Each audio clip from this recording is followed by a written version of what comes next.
So Ansel Keys, he really kind of clung to that pillar one evidence. And so he started looking into this like in the 50s. But at that same time, latitude, sun exposure, and sugar were more correlated with heart disease risk.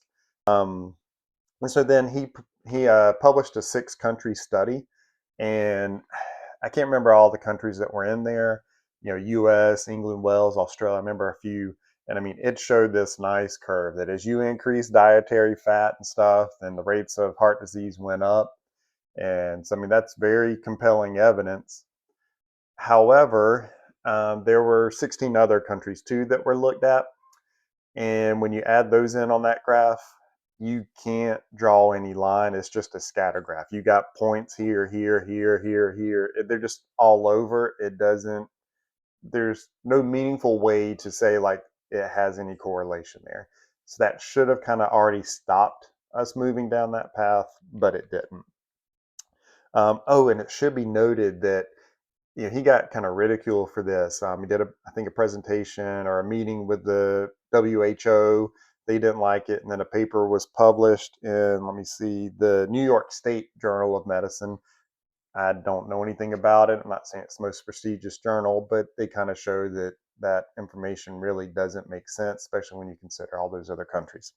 So then he changed things up. He did a 7 country study, and he did change some of the countries in there. US was still included, but I think Australia was left out. Finland might have been added, Yugoslavia. So he did look at some different countries. So he cherry picked the countries.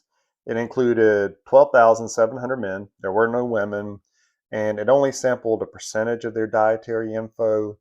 Um, so again, that 7 country study kind of showed that same, increased fat in the diet led to increased coronary heart disease. And so then you might wonder, well, has that ever been looked at again? And the answer would be yes. So in 2017, the PURE, PURE study, so this was a 7-year long study. It included 135,335 men and women and from 18 different countries. And the results that it obtained did not agree with the 7 country study.